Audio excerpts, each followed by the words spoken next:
You know what? I want to play one more record. I'm gonna come back and I'm gonna interview you for Honeysuckle, dope ass magazine out Okay. there.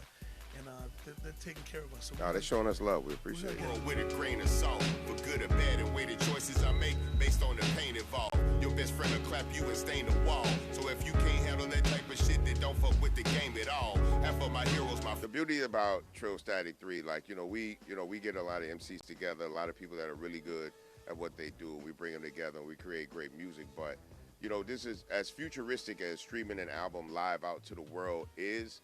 It's really a throwback because this is how most hip-hop used to be recorded, with all the rappers in the room at the same time, writing their rhymes together, laying their verses together, waiting to go in the booth after the other MC. Oh, shit, I got to step it up. All that type of shit. So, Bun B, what's the difference between a mixtape and an album to you, and where does Trill Static 3 fit in? An album has to be seen as a complete body of work, whereas a mixtape could just be accepted as a compilation of songs.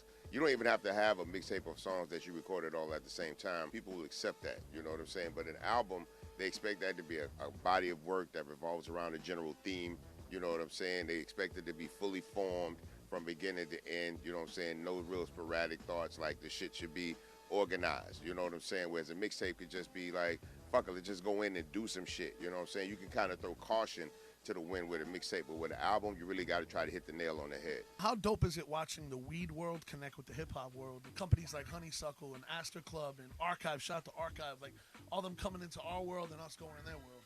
Well, I mean, it's organic, right? Like hip-hop and like cannabis have always had partnerships, right? We've always been operating in the same spaces, because we both came from counterculture, right? We both were ostracized in society, you know what I'm saying? Looked at, as lesser than, looked at as, not something that's wholesome or anything like that, And now in 2023, opinions have changed about cannabis. They've changed about marijuana and THC and the consumption of it. But then also opinions have changed about hip-hop, you know what I'm saying? So I'm just glad that hip-hop and cannabis stuck around long enough to be recognized for their true contributions to this world. We make shit easy.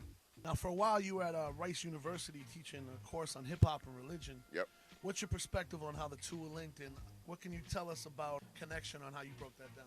Look, religion doesn't really work for everybody, right? Some of us grew up in religious settings that as we got older, it didn't really coincide with the direction of the life we was going to lead. And for some people that, who didn't necessarily, or even if you did grow up in organized religion, or if you didn't, and those things don't actually help you become a more centered person and help you contribute to society and be a good person and help your fellow man. For some people, religion don't do that, but hip-hop does.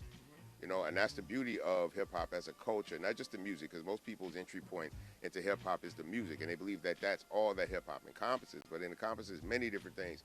But the beautiful thing about it was that it was meant to bring a sense of unity and community into an area that was being ripped apart, right?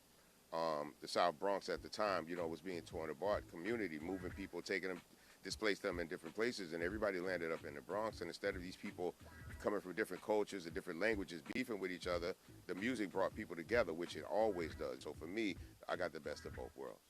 with a grain of salt, for good or bad, and way the choices I make based on the pain involved. Your best friend will clap you.